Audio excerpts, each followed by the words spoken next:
नमस्कार दोस्तों, मैं सौरभ सिंह स्वागत करता हूं आपका आपकी अपने परिवार रोजगार विद अंकित में।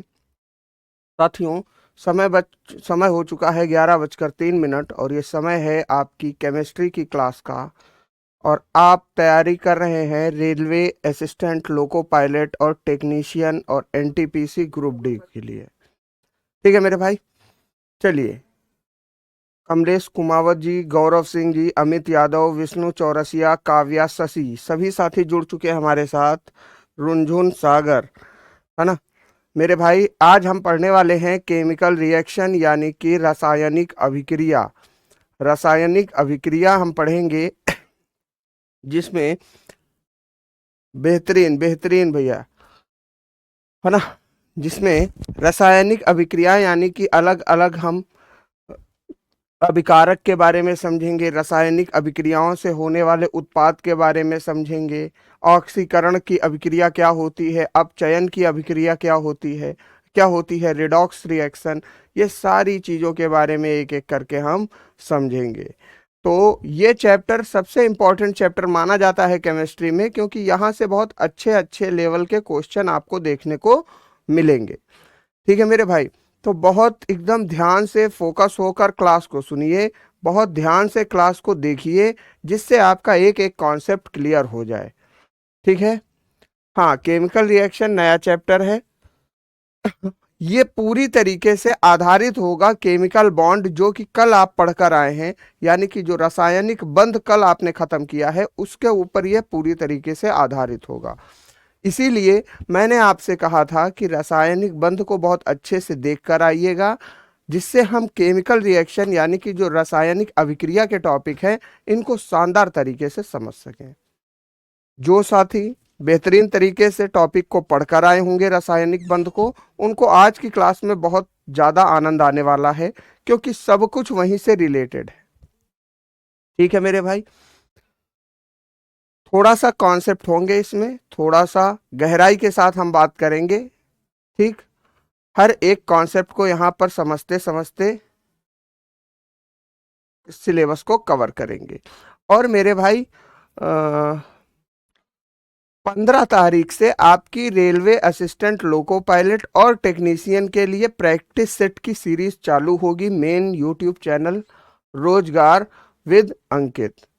ठीक है मेरे भाई, रोजगार विद अंकित यूट्यूब चैनल पर। ठीक, तो वहां पर शाम को 5 बजे से मैं लेकर आऊंगा साइंस के प्रैक्टिस सेट। साइंस के प्रैक्टिस सेट यानी कि उसमें साइंस के तीनों पोर्शन होंगे, फिजिक्स, केमिस्ट्री और बायो। और एक चीज समझिएगा, जो प्रैक्टिस सेट आप करोगे तो उसमें जो क्वेश्चन होंगे ना, वो आरआरबी के पिछले साल 2018, 2016 और 2014 यहाँ से क्वेश्चन उठाए गए हैं, टॉपिक वाइज मैंने उठाए हैं। तो एक चीज को बड़ा गौर से समझिएगा, जब मैं वहां पर क्वेश्चन कराऊंगा तो एक एक क्वेश्चन वही क्वेश्चन होगा जो आपके पेपर में आया हुआ है। ठीक है मेरे भाई, है ना। तो और वहां पर तीनों सब्जेक्ट के क्वेश्चन आपको देखने को मिलेंगे पीसीबी के। मैं ज्यादातर पोर्शन वहां पर फिजिक्स और केमिस्ट्री का रखूंगा, क्योंकि आप स्वयं जानते हैं कि आप जिस भी तैयारी को कर रहे हैं, असिस्टेंट, लोको पायलट और टेक्नीशियन, इसमें फिजिक्स और केमिस्ट्री का ज्यादा पोर्शन आता है बायो की अपेक्षा। तो ज्यादा क्वेश्चन प्रैक्टिस सेट में आपको फिजिक्स और केमिस्ट्री के देखने को मिलेंगे, साथ में बायो का भी वेटेज देखने को मिलेगा। एक संतुलित पेपर आपके सामने लाया जाएगा, जो एज इट इज पेपर में आता है, एग्जाम में जो पूछा जाता है। ठीक है मेरे भाई, है ना। ठीक है मेरे भाई, हाँ, यूट्यूब पर प्रैक्टिस सेट होगा आपका, शाम को 5 बजे से होगा 15 तारीख से, है ना।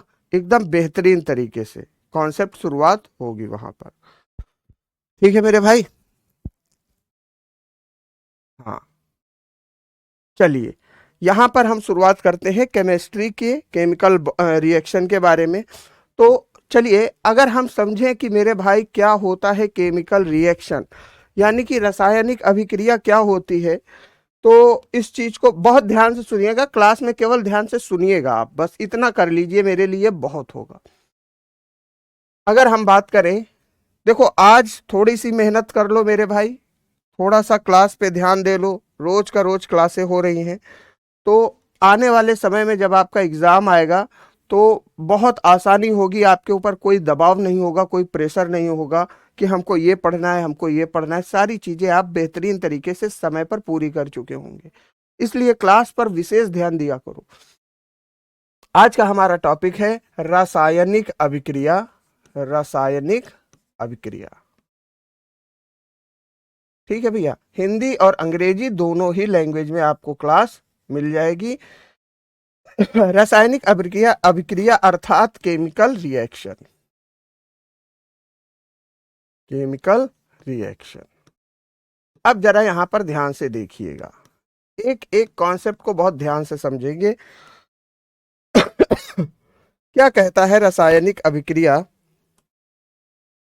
देखिए, अगर हम रासायनिक अभिक्रिया के बारे में बात करें मित्र, तो जैसा कि आपको मालूम होगा कि जब भी रासायनिक अभिक्रिया होती है तो कुछ ना कुछ रासायनिक परिवर्तन होते हैं पदार्थ में, ठीक है। जैसे उदाहरण के तौर पर आप समझिए, जैसे हमने दूध में थोड़ा सा नींबू मिलाया, ठीक है मेरे भाई, दूध में हमने क्या किया, थोड़ा सा नींबू का रस डाल दिया, तो दूध क्या होता है, फट जाता है या दही के रूप में परिवर्तित हो जाता है, ठीक। अब आप क्या कहोगे कि जो नींबू जैसे ही दूध से मिला, नींबू का रस जैसे ही दूध से मिला, तो दूध में क्या होने लगी, रासायनिक क्रियाएं उत्पन्न होने लगी, जिसके कारण दूध ने अपना रासायनिक गुण परिवर्तित किया, और रासायनिक गुण परिवर्तित होने के कारण वो किस में परिवर्तित हो गया, दही में परिवर्तित हो गया, ठीक है मेरे भाई। आशीर्वाद अनिल कुमार, ठीक है मेरे दोस्त, यहां तक क्लियर हो गया। चलिए, यानी कि रासायनिक अभिक्रिया क्या है? रासायनिक अभिक्रिया वह अभिक्रिया है जिसके कारण पदार्थ में रासायनिक परिवर्तन होते हैं, ठीक है मेरे भाई। जिसके कारण वह अभिक्रिया, वह अभिक्रिया, वह अभिक्रिया जिसके कारण, जिसके कारण, जिसके कारण रासायनिक परिवर्तन होते हैं, रासायनिक परिवर्तन होते हैं, परिवर्तन होते हैं, परिवर्तन होते हैं, उसे रासायनिक अभिक्रिया कहेंगे, उसे रासायनिक अभिक्रिया कहेंगे, अभिक्रिया कहेंगे, कहेंगे, ठीक मेरे भाई। यानी कि अगर हम इंग्लिश वाले बच्चों के लिए लिखना चाहें तो reaction, reaction, reaction which causes chemical changes, reaction which causes chemical changes। ध्यान से सुनिएगा, केमिकल चेंजेस, मेरे भाई क्या कह रहा है, reaction which causes chemical changes are known as chemical reactions, ठीक है मेरे भाई। जिसके कारण रासायनिक परिवर्तन होते हैं उसे हम क्या कहेंगे, उसे कहेंगे रासायनिक अभिक्रिया कहेंगे। दिलीप राज, आपको समझ में नहीं आ रही मेरे भाई, दिक्कत इस बात की नहीं है, दिक्कत इस बात की है कि मित्र आपको तो नहीं समझ में आ रही, लेकिन आप खुद सोचो थोड़ा सा प्रैक्टिकल रूप में दिलीप जी, जो चीज आपको नहीं समझ में आ रही वो 10,000 बच्चों को समझ में आ रही है, ठीक है मेरे भाई। और आप जिस कंपटीशन में बैठोगे उस कंपटीशन में वो 10,000 बच्चे भी बैठेंगे। आपको नहीं समझ में आ रहा है, इस बहाने से आपका पेपर नहीं निकलेगा, आपको पेपर में कोई रियायत नहीं दी जाएगी कि आपको समझ में नहीं आ रहा है, ठीक है मेरे भाई। आपकी इसी क्लास में 90% छात्रों को अगर क्लास समझ में आ रही है तो ये बात स्वाभाविक है, वो आपसे कंपटीशन की रेस में बहुत आगे हैं, जिस भी परीक्षा के लिए आप तैयारी कर रहे हैं उसमें वो आपसे बहुत आगे, ठीक है मेरे भाई। इस चीज को समझो, है ना दिलीप जी। हर एक चीज को थोड़ा सा व्यवहारिक रूप में भी लो, प्रैक्टिकल रूप में भी लो, क्योंकि आपको एग्जाम अगर निकालना है तो, अगर एग्जाम निकालना ही नहीं है तो फिर आप बिल्कुल ये बहाना हमेशा बना सकते हो कि सर हमको समझ में नहीं आ रहा है, ठीक है मेरे भाई। चलिए, वह अभिक्रिया जिसके कारण रासायनिक परिवर्तन होते हैं उसे रासायनिक अभिक्रिया कहते हैं। अब प्रश्न उठता है, गुरुजी ये परिवर्तन क्या होते हैं, परिवर्तन का मतलब क्या हुआ, यानी कि चेंज का परिवर्तन क्या हुआ।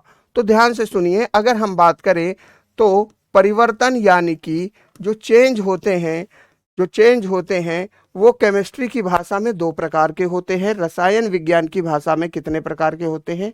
दो प्रकार के होते हैं। कौन कौन से रसायन विज्ञान की भाषा में दो प्रकार के परिवर्तन हम देखते हैं?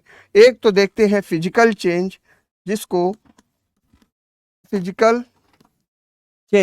जिसको हम भौतिक परिवर्तन भी कहते हैं मेरे भाई। क्या कहते हैं?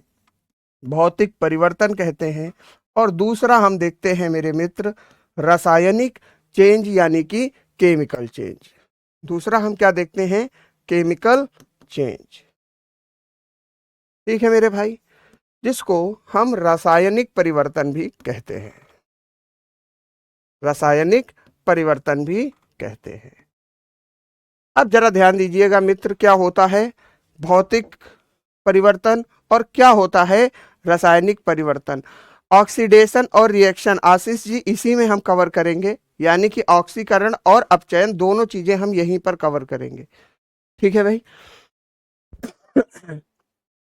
एक मित्र पूछ रहे हैं कि प्रदीप चौधरी जी ट्रिपल बॉन्ड का बॉइलिंग पॉइंट ज्यादा होता है क्या सर? देखो दिलीप जी, अगर हम बात करें तो ट्रिपल बॉन्ड का बॉइलिंग पॉइंट एकल बॉन्ड से यानी कि सिंगल बॉन्ड और डबल बॉन्ड से निश्चित ही ज्यादा होता है। क्यों? क्योंकि ट्रिपल बॉन्ड सिंगल बॉन्ड से और डबल बॉन्ड से मजबूत होता है और ट्रिपल बॉन्ड को तोड़ने के लिए हमें ज्यादा एनर्जी यानी कि ज्यादा ऊष्मा की आवश्यकता पड़ेगी। इसलिए जो ट्रिपल बॉन्ड होगा, जो त्रिसंयोजक बंध होगा, उसका जो क्वथनांक होगा यानी कि बॉइलिंग पॉइंट और उसका जो गलनांक होगा यानी कि मेल्टिंग पॉइंट अधिक होगा। ठीक है भैया प्रदीप? ठीक है दोस्त, चलिए देखिए अब हम बात करते हैं मेरे मित्र क्या होता है फिजिकल चेंज यानी कि भौतिक परिवर्तन। जरा ध्यान से सुनिएगा, फिजिकल चेंज यानी कि भौतिक परिवर्तन। भौतिक परिवर्तन, देखो मेरे मित्र, जब कोई भी पदार्थ अपनी पुनरावृत्ति पर वापस आ जाए, जब कोई भी पदार्थ अपनी मूल अवस्था पर वापस आ जाए तो हम उसे क्या कहेंगे? भौतिक परिवर्तन कहेंगे। उदाहरण के तौर पर समझिएगा, जैसे मैंने ये हाथ आपके सामने आगे किया, मैंने ये हाथ क्या किया? आगे किया, तो स्वाभाविक सी बात है मैंने इस पे कोई ना कोई बल लगाया होगा और जैसे ही मैं अपने हाथ से बल हटाऊंगा ये हाथ वापस से अपनी मूल अवस्था में चला जाएगा। इसे हम क्या कहेंगे? इसे कहेंगे हम भौतिक परिवर्तन यानी कि फिजिकल चेंज। ठीक है मेरे भाई, क्या कहेंगे? भौतिक परिवर्तन यानी कि फिजिकल चेंज, यानी कि जब कोई पदार्थ अपनी मूल अवस्था में वापस आ जाए उसे हम क्या कहेंगे? भौतिक परिवर्तन कहेंगे। लिख लेते हैं इस बात को। जब कोई पदार्थ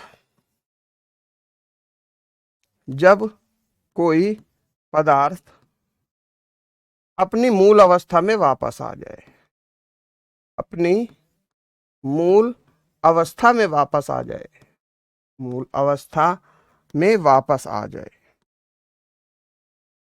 वापस आ जाए।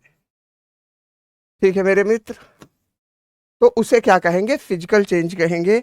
अगर हम लिखें when object regain its properties, when object comes in its original form,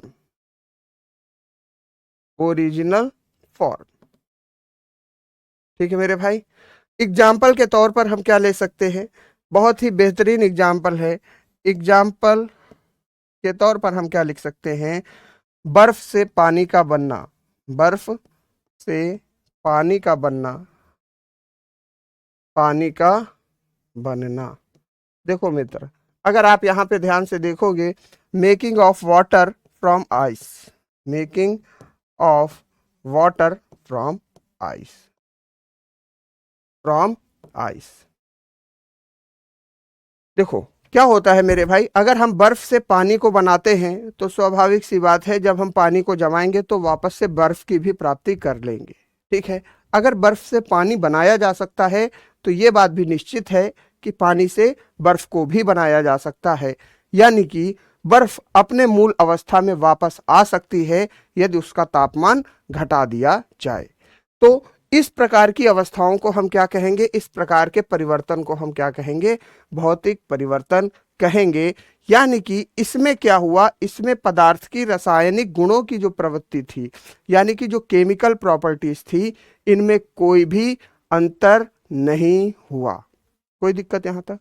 चलिए अब बात करते हैं यहां पर एटसेट्रा लिख लीजिएगा, आदि। ठीक, चलिए आगे बढ़ते हैं मेरे भाई। अब हम बात करेंगे रासायनिक परिवर्तन के बारे में।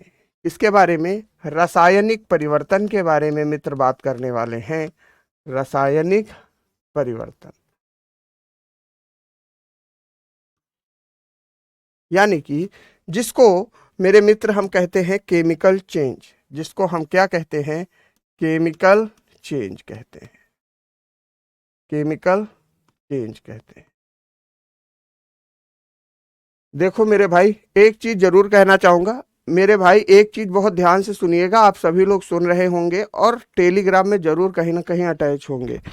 तो मेरे भाई, जो टेलीग्राम में आप मैसेज करते हैं गुरुजी राम राम, गुरुजी नमस्कार, इन सारी चीज़ों को छोड़िए, क्योंकि टेलीग्राम पे आपके पास मैसेज करने के लिए दो मैसेज होते हैं। 8 बजे टेलीग्राम का ग्रुप खुलता है, 8 बजे से आप मैसेज करना प्रारंभ कर सकते हैं। यदि आपने 8 बजे एक मैसेज कर दिया तो अगला मैसेज आप सीधा 9 बजे कर पाएंगे, उससे पहले कोई भी मैसेज नहीं कर पाएंगे। आपको मात्र दो मैसेज करने को मिलते हैं। तो टेलीग्राम में जब भी आप ग्रुप में मैसेज करें तो जितना ज्यादा हो सके अपना डाउट लिखें, काम की बात लिखें, जो प्रश्न आपको पूछने हो।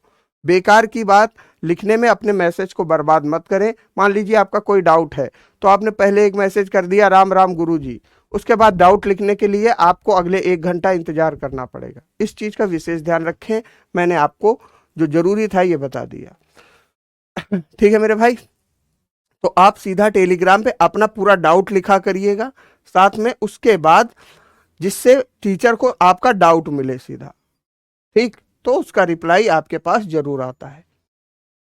ठीक है मेरे मित्र, रासायनिक परिवर्तन यानी कि केमिकल चेंज, इसमें मेरे मित्र क्या होता है, इसमें पदार्थ अपनी मूल अवस्था में, इसमें पदार्थ अपनी मूल अवस्था में वापस नहीं लौटता, अपनी मूल अवस्था में वापस नहीं लौटता, मूल अवस्था में वापस नहीं लौटता, वापस नहीं लौटता। ठीक है भैया, चलिए यानी कि अगर हम बात करें तो अंग्रेजी वाले बच्चे क्या लिख लेंगे, object object can not retain its original position, its original position। ठीक है मेरे भाई, कोई दिक्कत नहीं यहाँ तक। अब चलिए एग्जाम्पल के तौर पर हम क्या लिख सकते हैं मेरे भाई एग्जाम्पल के तौर पर अगर हम लिखें तो हम उदाहरण दे सकते हैं, बर्निंग ऑफ पेपर यानी कि कागज का जलना, burning of paper, burning of paper. ठीक है मेरे भाई, यानी कि कागज का जलना, कागज का जलना। ठीक है मेरे भाई, दूध से दही का बनना, दूध से दही का बनना, making of curd from milk, making of curd from milk, curd from milk, from milk, etcetera आदि कई सारे उदाहरण आप रख सकते हैं। ठीक है मेरे भाई, कोई दिक्कत यहां तक? कोई दिक्कत यहां तक मेरे मित्र? उम्मीद करता हूं समझ में आ गया होगा कि क्या होता है रासायनिक परिवर्तन और क्या होता है भौतिक परिवर्तन। आप बेहतरीन तरीके से इनमें से अंतर कर पाएंगे। चलिए अब हम आगे बढ़ते हैं और बात करते हैं मेरे मित्र, अब आते हैं रासायनिक समीकरण के ऊपर, यानी कि क्या होते हैं रासायनिक समीकरण, जिनको हम केमिकल इक्वेशन के नाम से भी जानते हैं। रासायनिक समीकरण क्या होते हैं? रासायनिक समीकरण यानी कि इनको मेरे मित्र केमिकल इक्वेशन भी कहा जाता है।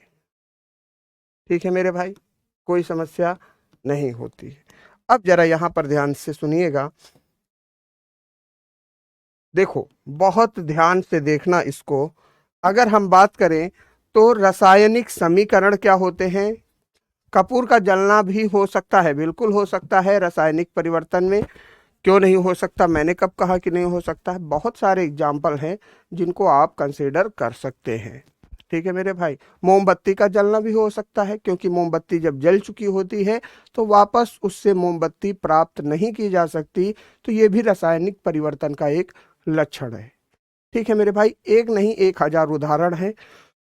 जैसे अगर मैं बात करूं तो इंसान यदि बेहोश हो जाए तो ये तो भौतिक परिवर्तन हुआ। क्यों? क्योंकि मनुष्य बेहोश होने के बाद पुनः जीवित हो सकता है, जैसे था वैसे का वैसा हो सकता है। लेकिन यदि मनुष्य की मृत्यु हो जाए, यानी कि मनुष्य मर जाए, तो ये क्या हो गया? रासायनिक परिवर्तन हो गया, क्योंकि मरने के बाद कोई जीवित आज तक ना हुआ है और ना कभी भविष्य में हो सकेगा। तो इसको हम क्या कह सकते हैं? रासायनिक परिवर्तन कह सकते हैं। आवाज आप तक समझ में आ रही होगी। ठीक है मेरे भाई। ठीक, कोई समस्या यहां तक?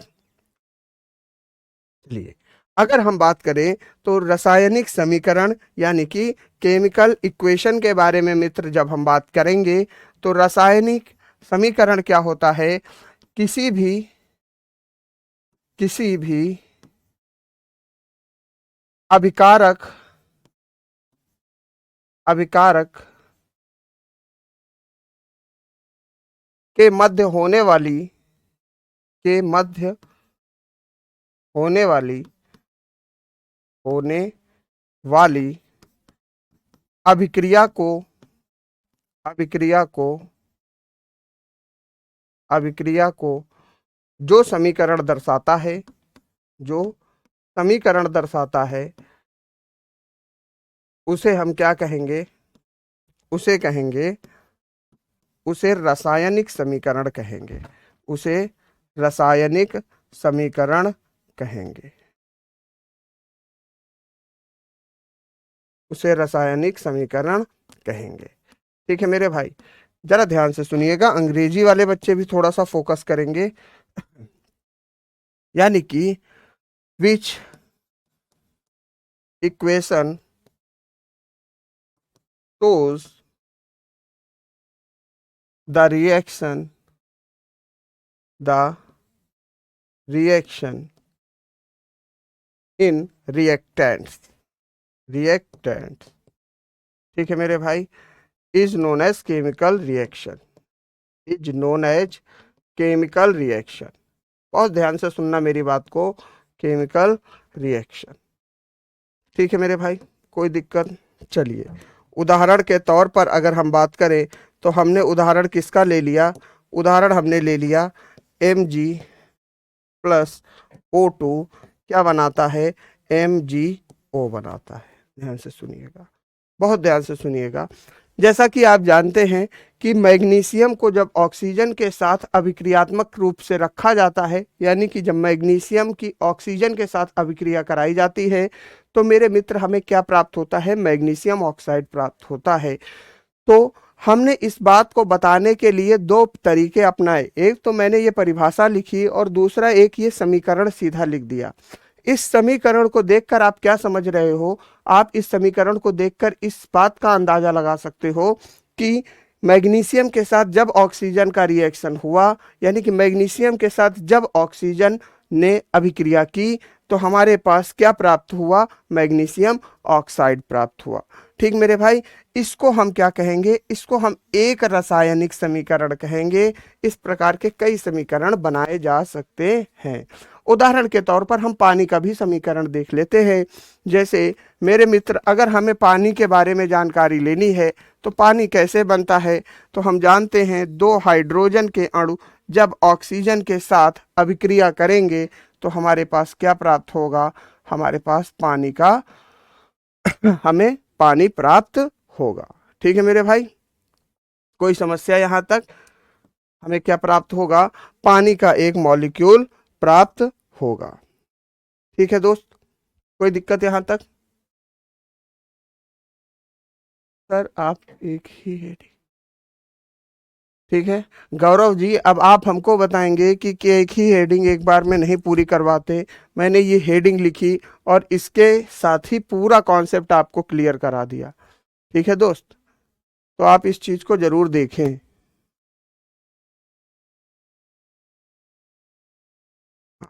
बिल्कुल, अभी संतुलित हो गई, बिल्कुल ये संतुलित नहीं थी, अब संतुलित हो गई। ठीक है मेरे मित्र, ऑक्सीजन O2 लगाना था। क्लियर हो गई बात, यहां तक क्लियर हो गई। अब जरा ध्यान दीजिए, अगर हम बात करें तो इनमें कौन सी चीज अभिकारक है, तो अगर हम बात करें तो मेरे भाई ये अभिकारक है, ये अभिकारक है। ऑक्सीजन भी अभिकारक है, अभिकारक है। और अगर हम इसके बारे में बात करें तो मैग्नीशियम ऑक्साइड क्या है मेरे मित्र, ये एक उत्पाद है। ये क्या है, एक उत्पाद है, यानी कि प्रोडक्ट है। ठीक है मेरे भाई, जब अभिकारकों के बीच में क्या हुई, अभिक्रिया हुई, इसके कारण एक उत्पाद बना। ठीक है मेरे भाई, कोई समस्या यहां तक? चलिए हम आगे बढ़ते हैं, आगे बढ़ते हैं।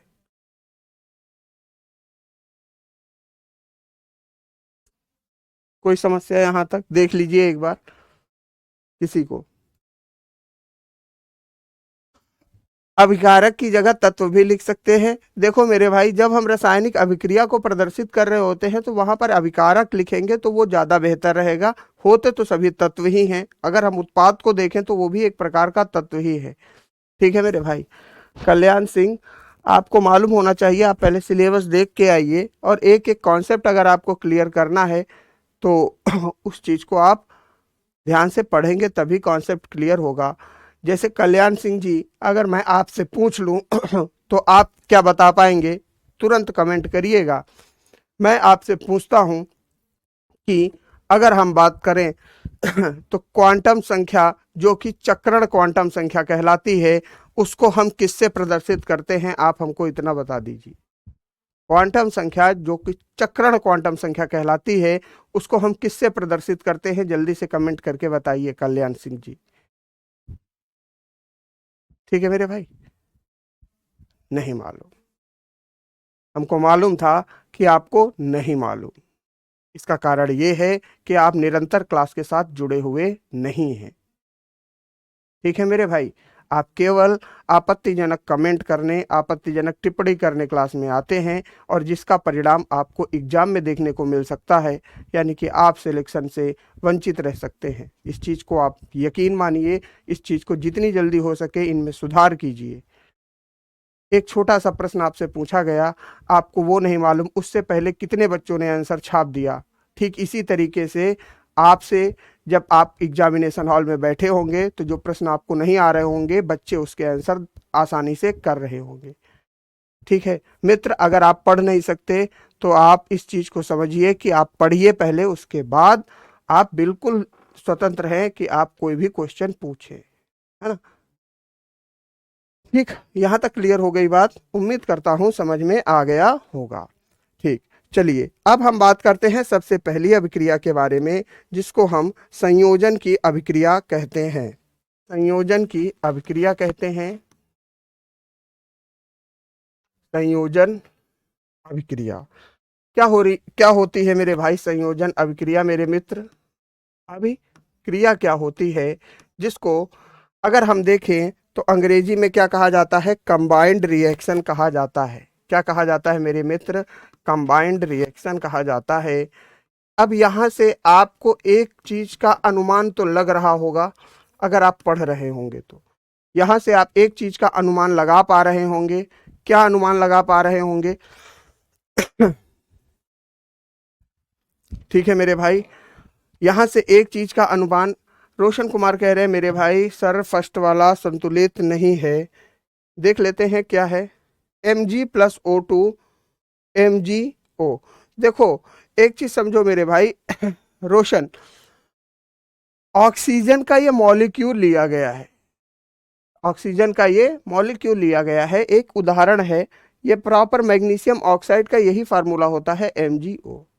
ठीक है ना भाई, इस चीज को थोड़ा सा देखिए, है ना।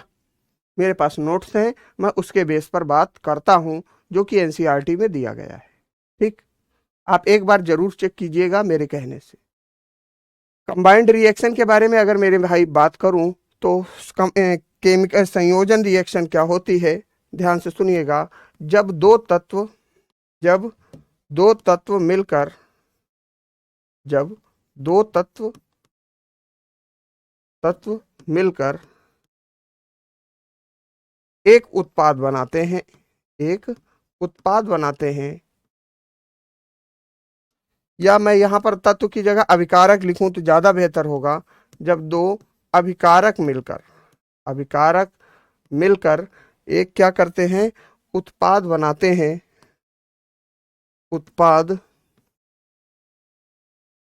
बनाते हैं, तो उसे हम क्या कह देंगे, उसे संयोजन रिएक्शन कहेंगे, उसे संयोजन अभिक्रिया कहेंगे। ठीक है मेरे भाई, संयोजन अभिक्रिया कहेंगे। ठीक है मेरे दोस्त। ठीक, अगर हम लिखें तो टू रिएक्टेंट्स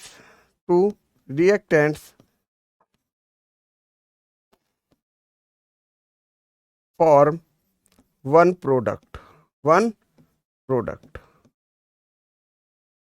ठीक, एग्जाम्पल के तौर पर अगर हम बात करें तो एग्जाम्पल के तौर पर हम ले लेते हैं कैल्शियम ऑक्साइड प्लस H2O, जिसके परमाणु स्वरूप हमें मिलता है CaOH का होल ट्वाइस। यानी कि अब ये कैल्शियम ऑक्साइड क्या है मेरे भाई, ये बिना बुझा चूना है, बिना बुझा चूना है। ठीक है मित्र, इसका जब क्या कराया गया, पानी के साथ अभिक्रिया कराई गई मेरे मित्र। H2O आपको मालूम है क्या होता है, पानी होता है। तो हमें क्या प्राप्त हुआ, हमें प्राप्त हुआ कैल्शियम हाइड्रोक्साइड, जिसको हम बुझा हुआ चूना के नाम से भी जानते हैं, जिसको हम क्या जानते हैं, बुझा हुआ चूना। ठीक है मेरे भाई, बुझा हुआ चूना। ठीक है, जब बिना बुझा चूना को पानी के साथ अभिक्रियात्मक रूप में रखा गया, यानी कि जब बिना बुझा चूना की अभिक्रिया कराई गई पानी के साथ, तो हमें क्या प्राप्त हुआ, हमें बुझा हुआ चूना प्राप्त हुआ, जिसको हम कैल्शियम हाइड्रोक्साइड कहते हैं। ठीक है मेरे मित्र। ठीक, यहां तक क्लियर हो गई बात। चलिए अब थोड़ा सा हम आगे बढ़ते हैं, डिकम्पोजिशन रिएक्शन के बारे में पढ़ते हैं। आप थोड़ा सा इसको एक बार ध्यान से लिख लीजिए शॉर्ट में, अगर आप लिखना चाहते हैं तो। कह रहे हैं गौरव वर्मा, गुरुजी आप पढ़ाते तो अच्छा हो, पर आपसे हमारी केमिकल बॉन्डिंग क्यों नहीं बन पा रही है। देखो मेरे मित्र गौरव, मेरे भाई, मैं आपको एक बात प्रैक्टिकल रूप से बताना चाहता हूं कि आपकी हमसे बॉन्डिंग नहीं बन पा रही है तो ना बने, ये बहुत अच्छी बात है, कोई आवश्यकता नहीं। लेकिन आप हमसे भले ही ना बॉन्डिंग बनाइए, विषय से जरूर बॉन्डिंग बनाइए, क्योंकि आपके जीवन में और आपकी परीक्षा में जो आपकी मदद करेगा वो हम नहीं होंगे, वो हमारा विषय होगा। ठीक है मेरे भाई, ये विषय आपको एक नौकरी दिलाएगा, आपको एक अच्छी लाइफ स्टाइल दिलाएगा। अगर आप हमसे बात करेंगे तो हम ना आपको नौकरी दिलाएंगे, ना एक अच्छी लाइफ स्टाइल दिलाएंगे। आप अगर इन सारी चीज़ों को, मेरी बातों को, मेरे विषय को अच्छी तरीके से समझेंगे तो आप सब कुछ जीवन में हासिल कर पाएंगे। ठीक है मेरे भाई गौरव, है ना। हमेशा याद रखिए कि अध्यापक महत्वपूर्ण हो सकता है, लेकिन अध्यापक से अधिक महत्वपूर्ण उसका विषय होता है, जिस विषय के कारण अध्यापक की जान पहचान होती है। ठीक है, आप हमको यदि जानते हैं तो केमिस्ट्री की वजह से जानते हैं, फिजिक्स की वजह से जानते हैं, अन्यथा आपका हमारा कोई संबंध नहीं, हमारा आपका कोई भी ताल्लुकात नहीं, जो कि ये सत्य बात है। ठीक है मेरे भाई, क्लियर हो गई बात। तो विषय को बहुत ज़्यादा इंपॉर्टेंस दीजिए, जिससे आपका सारा ध्यान, सारा जीवन बहुत आसानी से गुजरे। चलिए आगे बढ़े।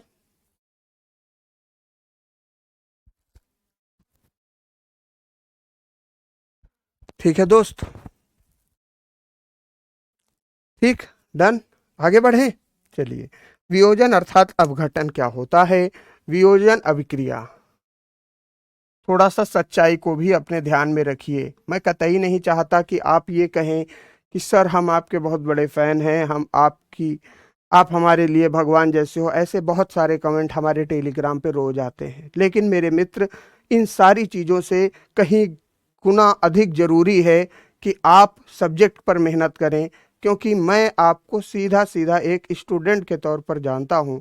आप सफल हो गए तो आपका सम्मान हमारी नज़रों में बहुत होगा, लेकिन यदि आप असफल हुए तो आप हमारे लिए एक साधारण से बच्चे की तरह हैं, जिसने कभी संस्थान को पैसे दिए थे लेकिन आज वो असफल होकर घूम रहा है।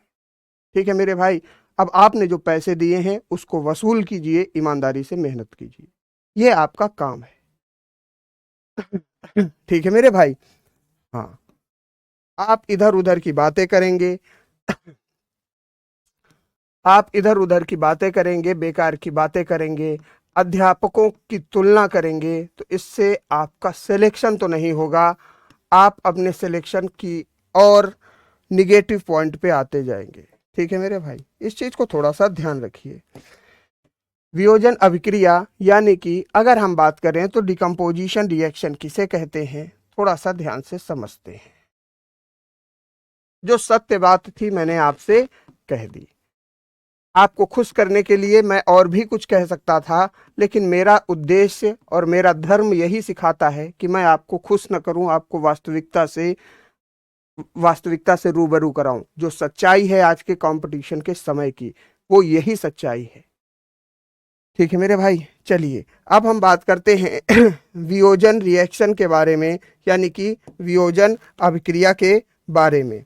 ठीक है, देखो यहां पर क्या होता है, वियोजन अभिक्रिया में एकल यानी कि जो एक उत्पाद होता है वो अलग अलग अभिकारकों में टूट जाता है जब रिएक्शन होता है। ध्यान से सुनिएगा यहां पर, जब जब एकल एकल अभिकारक एकल अभिकारक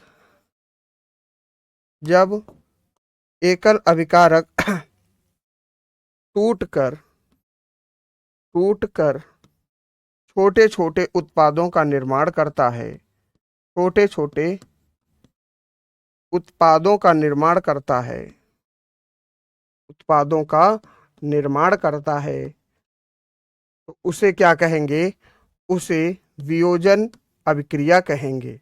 उसे मेरे मित्र क्या कहेंगे, उसे वियोजन अभिक्रिया कहेंगे, उसे वियोजन अभिक्रिया कहेंगे, अभिक्रिया कहेंगे। ठीक है मेरे भाई, चलिए थोड़ा सा यहाँ पर फोकस कीजिए। अगर हम बात करें तो जब सिंगल एलिमेंट टूटता है दो अलग अलग कंपाउंड्स के रूप में, तो उसे हम क्या कहेंगे, when single single reactant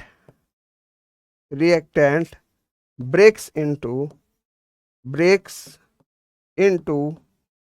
into many small products,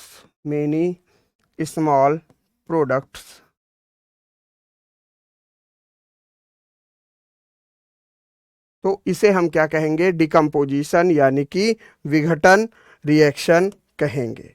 ध्यान से सुनिए, अगर हम समीकरण लिखें तो क्या लिख सकते हैं, 2H2O।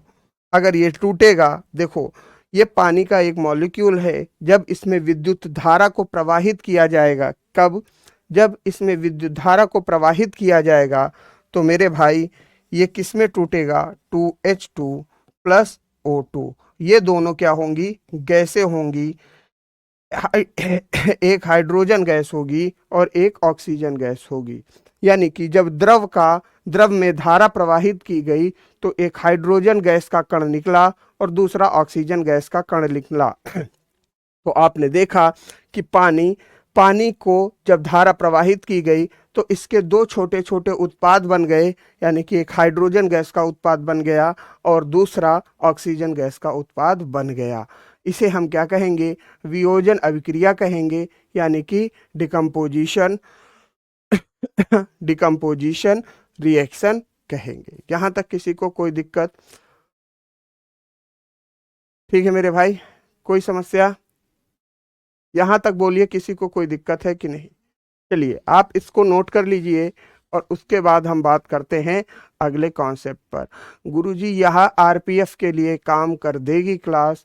अगर आप ईमानदारी से पूरी क्लास पढ़ेंगे तो बिल्कुल ये आरपीएफ के लिए फिट बैठेगी। सर ये समीकरण कैसे बनते हैं, ये बात समझ में नहीं आई।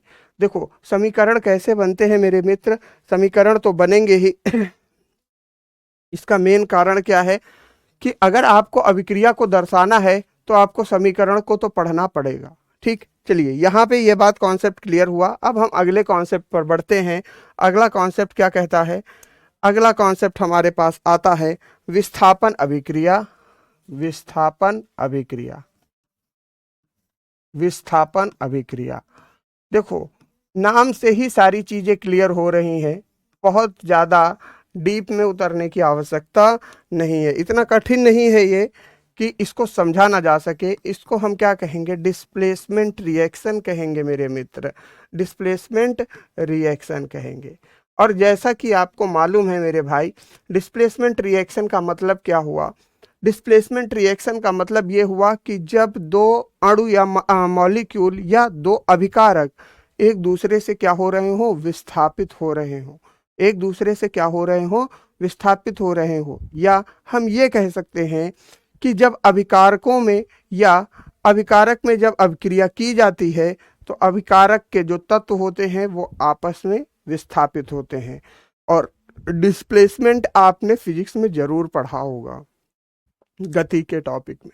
ठीक है भैया, तो आपको इस बात का ज्ञान होना चाहिए कि विस्थापन क्या होता है। जैसे हम और आप एक जगह खड़े हैं, मान लीजिए आप कानपुर में हैं और मैं लखनऊ में हूं। ठीक, तो हमने क्या कहा कि आप लखनऊ आ जाइए, मैं कानपुर आ जाता हूं, तो हम दोनों ने एक दूसरे की जगह क्या कर ली? विस्थापित कर ली। ठीक इसी प्रकार जब अभिकारक यानी कि रिएक्टेंट अपनी पोजीशन को इंटरचेंज करते हैं, अपनी अवस्थाओं को बदलते हैं, तो इसी को हम विस्थापन अभिक्रिया कहते हैं, यानी कि डिस्प्लेसमेंट रिएक्शन कहते हैं। ठीक, ये बात आपको समझ में आ चुकी होगी। चलिए अब हम इसको लिख भी लेते हैं। चलिए देखिए, जब अभिकारक अभिकारक अभिकारक अपनी स्थिति को बदलते हैं, अपनी स्थिति को बदलते हैं, स्थिति को बदलते हैं, स्थिति को बदलते हैं, तो उसे मेरे भाई क्या कहा जाता है? विस्थापन अभिक्रिया कहा जाता है। विस्थापन अभिक्रिया कहा जाता है मेरे मित्र। ठीक है भैया, अभिक्रिया कहा जाता है। यानी कि अंग्रेजी वाले बच्चों के लिए अगर हम लिखें तो when reactants interchange their position, when reactants interchange their position, interchange their position is known as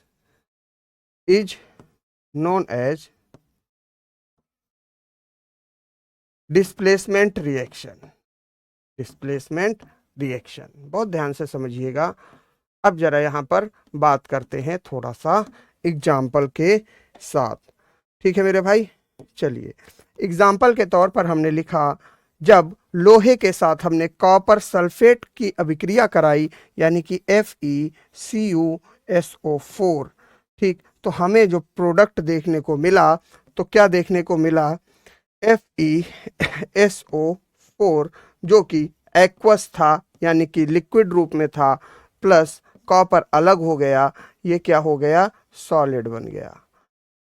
ठीक है मेरे भाई, यहां पर स्थिति क्या थी? ये लोहा सॉलिड के रूप में था, ये लोहा किस में था? सॉलिड के रूप में था। और ये किस रूप में था? लिक्विड के रूप में था, एक्वस था। ठीक है मेरे मित्र, अब यहाँ पे ध्यान से देखिए, क्या विस्थापन हो रहा है? बिल्कुल हो रहा है। ठीक है मेरे भाई,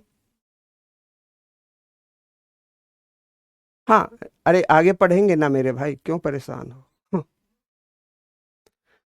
देखिए, अगर हम यहाँ पर देखें तो लोहा जो कि एक सॉलिड फॉर्म में है, ठोस प्रवृत्ति में है, ठोस के साथ जब कॉपर सल्फेट की अभिक्रिया कराई गई, यानी कि CuSO4 जो कि लिक्विड रूप में है, इसकी अभिक्रिया कराई गई, तो हमें देखने को उत्पाद के रूप में क्या मिला कि जो SO4 अभी तक जुड़ा हुआ था किसके साथ, कॉपर के साथ, वो अब जुड़ चुका है किसके साथ, SO4 अब आ चुका है फेरस के साथ, यानी कि लोहे के साथ। ठीक, अभी बता रहा हूं विक्रम भानु जी, बंबू जी, ध्यान से सुनिए।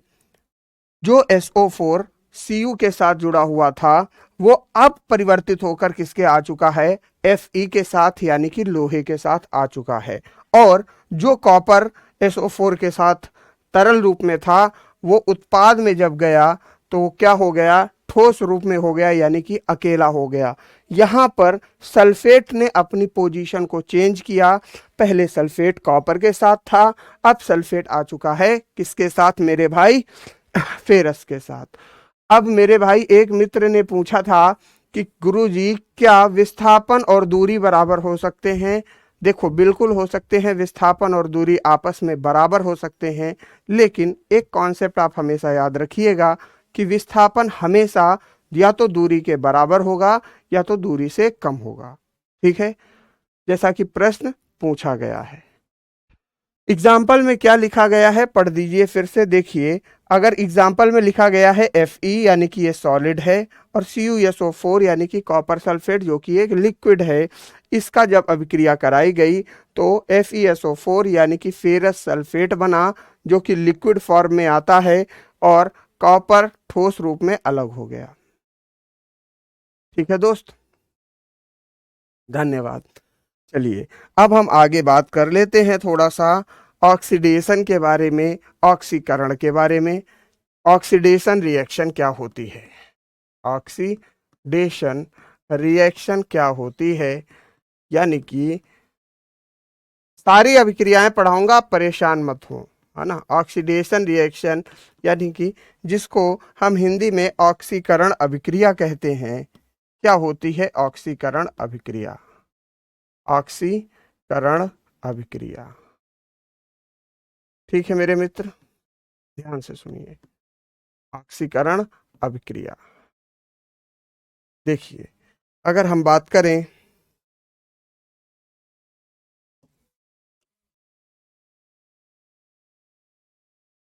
देखिए अगर हम बात करें तो ऑक्सीकरण अभिक्रिया क्या होगी मेरे भाई।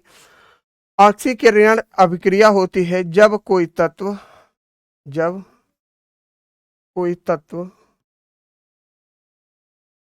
ऑक्सीजन के साथ रिएक्शन करता है, ऑक्सीजन के साथ अभिक्रिया करता है, ऑक्सीजन के साथ अभिक्रिया करता है, अभिक्रिया करता है। ठीक है मेरे भाई, जब कोई तत्व ऑक्सीजन के साथ अभिक्रिया करता है, अर्थात उसमें ऑक्सीजन की क्या हो रही हो, वृद्धि हो रही हो। ठीक है मेरे भाई, ऑक्सीजन के साथ अभिक्रिया करे अर्थात उसमें ऑक्सीजन की वृद्धि हो, उसे हम क्या कहेंगे, अर्थात उसमें ऑक्सीजन की वृद्धि हो, ऑक्सीजन की वृद्धि हो, उसे हम क्या कहेंगे, उसे ऑक्सीकरण अभिक्रिया कहेंगे, उसे ऑक्सीकरण अभिक्रिया कहेंगे, ऑक्सीकरण अभिक्रिया कहेंगे। ठीक है मेरे भाई, अभिक्रिया कहेंगे। देखो, ऑक्सीजन की वृद्धि हो रही हो तो उसे हम ऑक्सीकरण अभिक्रिया कहेंगे, ये बात तो ठीक है। व्हेन, अंग्रेजी वाले बच्चे के लिए हम क्या लिखेंगे, when any reactant, when any reactant, reactant is reacting with oxygen, reacting with oxygen, with oxygen, and and oxygen is adding on it, oxygen is adding on it, adding on it, ठीक है मेरे भाई, तो इसे हम क्या कहेंगे, oxidation कहेंगे, ऑक्सीडेशन कहेंगे।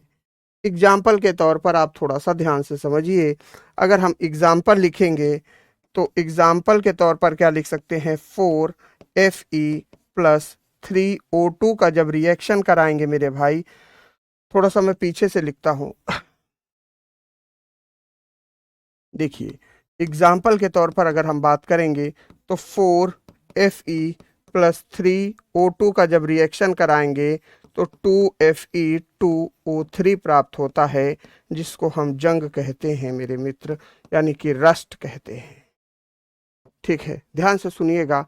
अगर हम बात करें कि ऑक्सीकरण रिएक्शन क्या होती है, ऑक्सीडेशन रिएक्शन क्या होता है, तो जब कोई तत्व ऑक्सीजन के साथ अभिक्रिया करता है, यानी कि जब भी कोई भी एलिमेंट ऑक्सीजन के साथ रिएक्शन करेगा तो उसे हम क्या कहेंगे, ऑक्सीडेशन रिएक्शन करेंगे। जैसे अगर आप लोहे को खुले वातावरण में रखते हो, यानी कि लोहे को खुला छोड़ देते हो, तो क्या होता है, जो वायुमंडल में मौजूद ऑक्सीजन के कण हैं, चाहे वो नमी के रूप में हो, चाहे वो भाप के रूप में हो, चाहे वो पानी के रूप में हो, तो वो क्या करते हैं, लोहे के साथ अभिक्रिया करना शुरू कर देते हैं, और इस अभिक्रिया के कारण लोहे में क्या लगती है, जंग लगती है।